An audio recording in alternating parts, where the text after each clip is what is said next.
Welcome back to the Ambition Over Fear portal. I'm Atlas Opia, and I help people expand their interdimensional knowledge. In today's video, I'm going to be discussing how to thrive in the world as an empath and the possible conditions that we embody as hypersensitives that could be getting in the way of us embodying our true power and peace, and how to actually transmute those conditions into something that helps us as we grow forward. And if you're back on this video, or you enjoy understanding how you can use alchemy and apply it to modern day life and bridge the world of your higher dimensional soul and your lower dimensional body, definitely subscribe, share the video to anyone that can benefit from it. Comment down below what has been your experience as an empath, and like it if you enjoy it.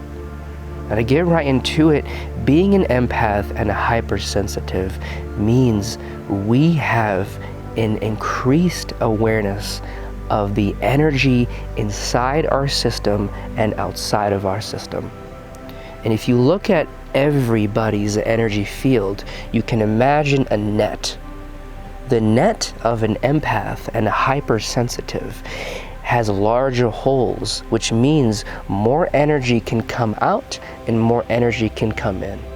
So naturally, in this archetype, we have a mode which sets off that allows us to merge with everything much more efficiently. It allows us to coexist with all the energy around us.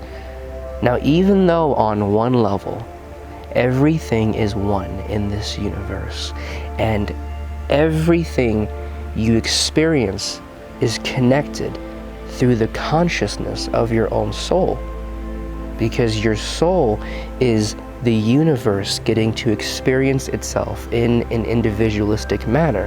And when you can let go of the form you're in, or the reincarnation you're examining consciousness from, you can realize that you are the entire universe. But at the same time, it is very important to understand your individualistic energy and how you can tell the difference between what belongs to you and what belongs to someone else. So when we're getting into relationships or having friendships or moving around the world, we naturally are merging with everything that we're getting to experience. And this is beautiful, but if we do not keep a level of strategy into the energy we're merging with, then our system gets overloaded by more energies than we can harness, and by energies we may not even agree to merge with in the first place.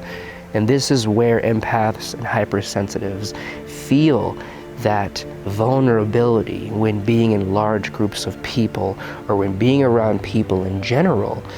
And this can lead to an empath being more introverted, because in that time we get to feel our own energy system, and we get to truly decide to be with less of the complicated energies of the world and that of other people, and we get to truly embrace the essence of what we are.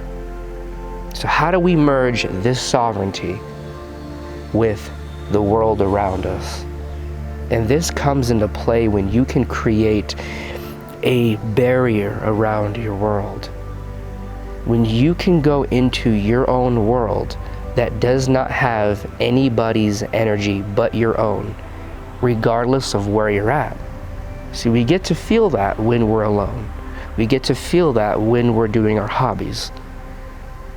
But in the world, you know, if we're expanding upon our galactic mission and we're called to help other people, or we're surrounded by specific loved ones, even though we may be more fond of the people closest to us, there still is a lack of boundaries that can occur between you preserving your own energy and making sure the battery of your soul in this body is going to give you what it needs to for today, tomorrow, and to heal what has happened in the past. Now, how do you create that? Is when you're in meditation, you feel as if there's a large bubble around you. You start to be aware of the energy that is in your system and the energy that you think is in your system, but it is a result of you absorbing someone else's energy. When you can become aware of what's yours and what is somebody else's, then you can have a better grasp on how to tap into what is you and what is in the sacred temple that is your own energy field.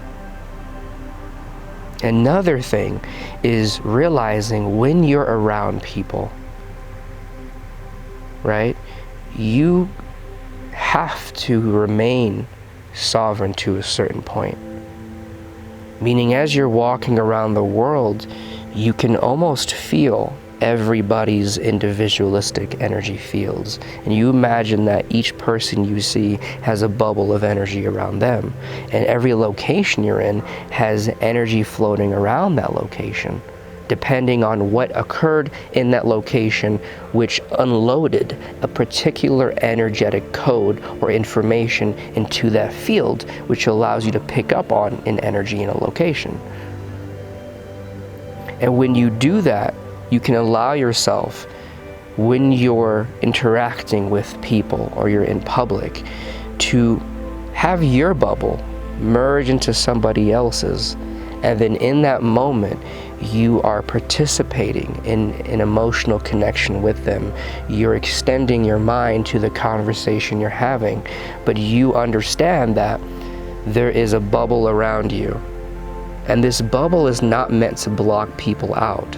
It is only meant to serve the purpose of you being able to be sovereign, stand in your individualistic power, and remain in a place of safety, regardless of the energy you're around.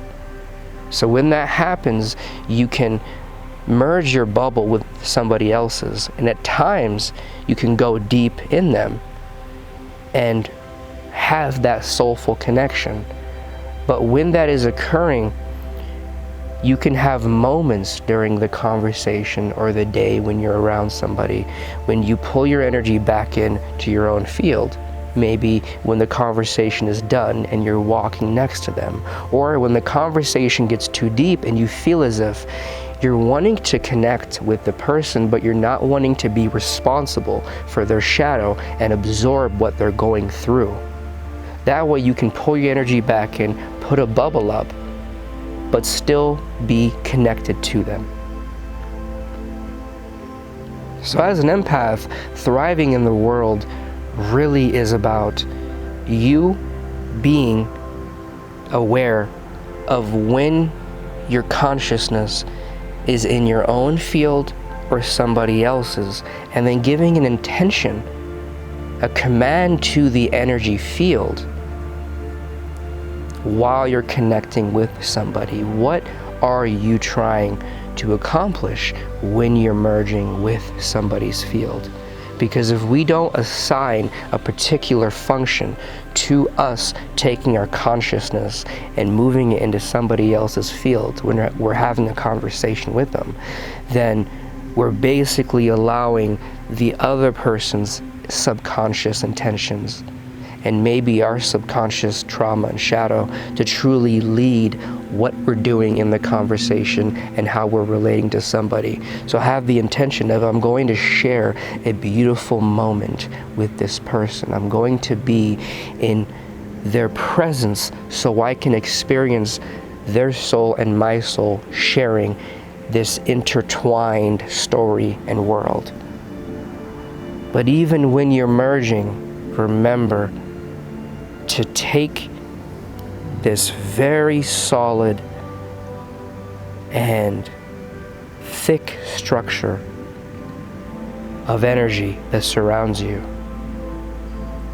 And to not block everybody out, but it's almost like the bubble around you has an outline, and energy can go in and out, but there is a very thin, like white golden line of energy that basically blocks energy from attacking and attaching to our field, but allows energy to come in so we can interact with that other energy. So being a hypersensitive and an empath is a beautiful gift because it allows you to feel more into the world. It gives you an opportunity to be more connected emotionally to the world around you, which gives your formless soul a feeling of empowerment in this reincarnation because you're adapting to the unique aspects of this reincarnation. But make sure to always bring your energy in at the end of the day.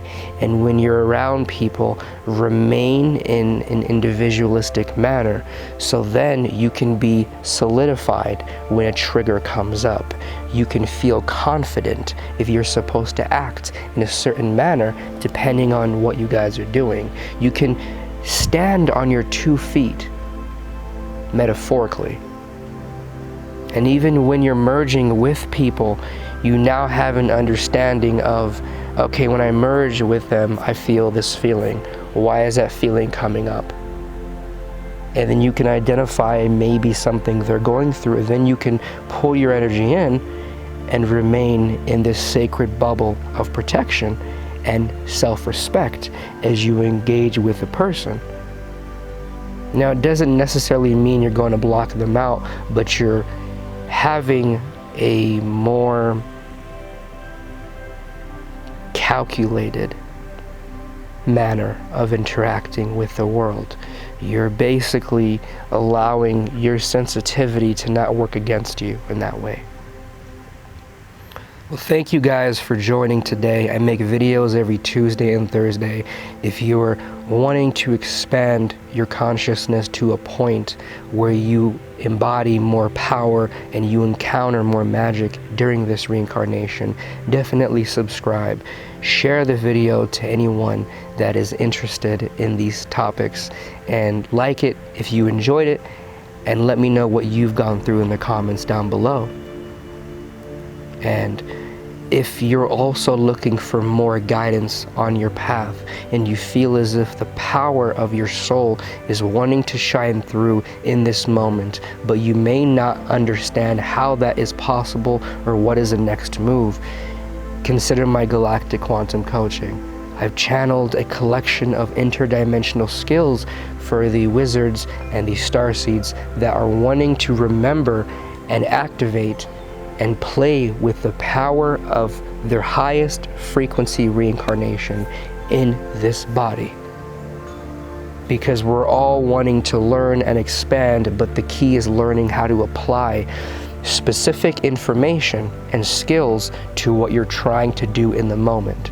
So these quantum skills that I'll present during my coaching are different actions you can do in the quantum field, and I'll explain to you those actions depending on how your brain can interpret the information.